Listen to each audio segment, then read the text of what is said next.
Hey everyone, it's your geek with the technique, not the whole competition, and today we're doing a new segment called A Geek's Perspective, where I really just express my thoughts and opinions on any subject in pop culture such as movies, video games, and any controversial subjects. Many fans of the show will most likely ask me, isn't that what you do already, Geekish? Which in some ways may be true, but I really haven't gathered a segment where I can just bring all those separate videos of my opinions on certain games and topics into a more collaborative experience. And with this new segment, I can finally do that. I bring a lot of incomplete and unfinished segments and series to the channel, so for a New Year's resolution, I thought I'd cut down on that and make more segments that will get my full experience attention, if you know what I mean. So you can check out the series and segments that will be cut and the ones that will be available in the description below. But for right now, let's get back on track, because today we're going to talk about some recent disturbing info that I found on Twitter today, which has something to do with Microsoft bribing Polygon. So without further ado, let's begin.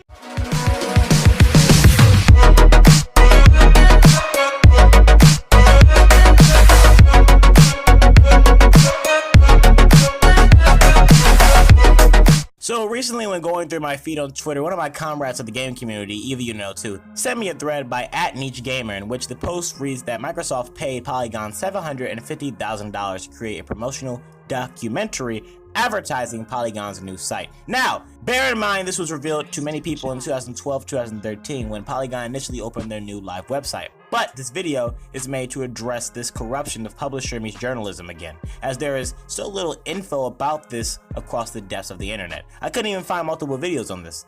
Or even on YouTube, they only had one video. Even many of my friends who even play Xbox and love the Xbox brand don't even know themselves, probably because when we were younger, we didn't care enough to research, or no one ever gave us the information. Now obviously, it wouldn't take a businessman, okay, a businessman, to understand that Microsoft only gave Polygon this money to only receive something in return. I mean, come on. No one just gives money to a company to help them succeed to not want something in return for their investment. Obviously, this money could pay off their employees probably for a year or more. So, what does Microsoft want from Polygon after almost giving them close to $1 million? I say that with a pinky. $1 million. Obviously, biased reviews, botched reviews of other competitive companies against Microsoft, and excellent reviews when it comes to the products of Xbox. Let's take a look at a major example from back in the past that sheds light on Polygon's more prevalent bias against basically Microsoft's only competition at this point, Sony. In 2013, Sony released The Last of Us, a universal phenomenal game scoring mostly 10 out of 10 or 9 out of 10 for the majority of gaming review sites, even winning Game of the Year. As the record shows, Polygon scores it a 75, and its justification is for, and I quote, it achieves incredible emotional high points about as often as it bumps against tired scenarios, design that doesn't fit its world. Are you kidding me? For more damaging lines about the combat and how The Last of Us made the reviewer Philip Collar, if I'm saying it correct, Philip Collar's, sick to his stomach. It made him sick to his stomach. I don't understand. Obviously a game that's about killing. It's not even about that. Anyway, it made him sick to his stomach. All right, now I can digress many reasons why what he said is not only nitpicking, but clearly a what the hell are you talking about in gaming. But as of now, you can look at the link of how someone breaks it down, similar to how I would in the description below. There's a whole entire link, a whole entire page about this person who basically, knocks him off and tells him what you're saying doesn't make any sense. In the description below, check it out. Got a link to it. But I'd like to give you guys a look into some of the bias that person pointed out in another video about Polygon's bias towards Sony, named Dark Jack Gaming. Now, remember when I just said that there was only like a few videos, like one video on YouTube that you could only see about this, and this was a video about it. So, let's check it out. I'm playing here. And Ni no Kuni is an incredible game. It has over 50 hours of content. Ni no Kuni is a beautiful game that I've played through at least twice. It has a ridiculous amount of content, and I've done all of the endgame content. And I seriously doubt the person who did the review had done the endgame content when he wrote the review. Because you can't give Studio Ghibli and Level 5 that kind of a review score when the game has so much content to it with a beautiful art style and amazing characters and an amazing story. Also, Polygon gave Starhawk a 6.5 out of 10 when the average is 7.7. They gave Papo EO a 6.5 when the average is 7.2. They gave Assassin's Creed 3 Liberation a 6 out of 10 when the average is 7. They gave Ratchet & Clank Full Frontal Assault a 6 out of 10 when the average is 6.4. They gave Killzone Mercenary a 6 out of 10 when the average is 7.8. And they gave Sly Cooper Thieves in Time a 6 out of 10 when the average is 7.5. And so every PS3 exclusive that Polygon has reviewed is below the Metacritic average, and with the exceptions of Little Big Planet Vita and Resistance Burning Skies, some exceptions to the rule that they generally favor PlayStation over Xbox. They gave Minecraft 360 Edition a 7 out of 10 when the average is 8.2. They gave Forza a 6 when the average is 8.5. They gave Fable The Journey a 4.5 when the average is 6.1. They gave Connect Star Wars a 4 when the average is 5.5. And they gave Fable Heroes a 4 when the average is 5.5. Now, with regard to these exceptions, all these games except Forza are bad games to begin with. And what you have to understand is that the only franchise Microsoft cares about is Halo. And if you don't believe me, tell me, which game did Microsoft use to sell the original Xbox? Halo 1, Combat Evolved. What game did Microsoft use to sell the Xbox 360? Halo 3. What game did Microsoft use to sell Windows Vista? It was Halo 2 PC that required the Vista version of Windows. What game does Microsoft use to sell Windows 8? Halo Spartan Assault. Which game will Microsoft use to sell the Xbox One? The answer is Halo 5. Halo 5 will be the system seller for the Xbox One. As long as Halo gets good scores, Microsoft is happy. That's why the Xbox One was designed to appeal to the masses rather than the hardcore gamers, because Microsoft knows that they already have them with Halo. Now that's quite pathetic. Even their own editor-in-chief, Chris Grant, had blocked out 1,745 users on Twitter in 2014, probably calling him out on his bullshit. Who knows how many blocked bodies he stacked up by now. Now, all that being said, how does that relate to today? This was back in 2012, Geekish. How does this even relate to today? I mean, don't forget, again, this is back in 2012, 2013. So how could they possibly continue this antic for any longer in 2017?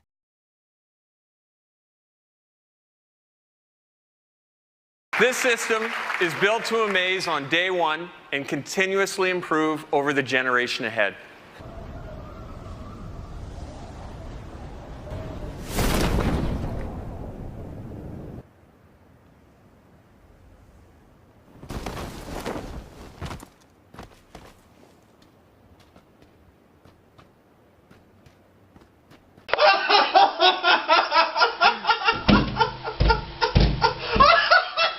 Ladies and gentlemen of the jury, we can all see what's wrong with this picture right here. First of all, you know I like playing on Battlegrounds. I even made a controller configuration for it on this channel for people to use the Xbox One controller for it, because sometimes you could not be able to, depending on who's playing it, not be good at keyboard and mouse. But the game is nowhere near 10 out of 10.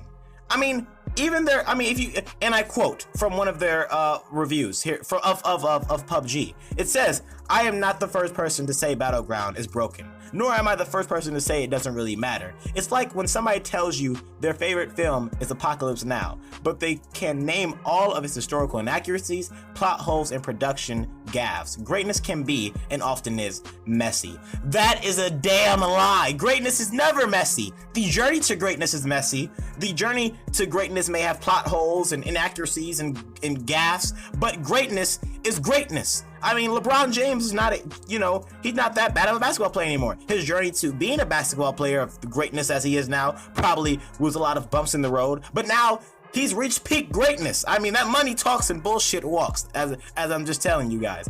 And for this to even be said, I mean, let's go on. Even the thing says, the opening page, PUBG review, PlayerUnknown's Battlegrounds is imperfectly perfect. It's not perfect, but it's perfect. Making a masterpiece a messy business. It's even saying it's messy, but trying to say it's not messy. We know damn well why. Because it's on Xbox. It says it right here in the front. It's on platforms of Windows and Xbox One. Made by the PUBG Corporation. Release date 2017/3/23. So you're telling me this was made in 2017, the 3 months in the beginning of 2017. What? I mean, it's crazy. And the game wasn't even good back then. I mean, come on, guys. You have to be seeing what I'm saying here. It says Battlegrounds manages to exist within the crowded shooter genre in an unfinished state and feel both fresh and creatively complete. How the hell are you going to feel creatively complete when the game isn't even finished? How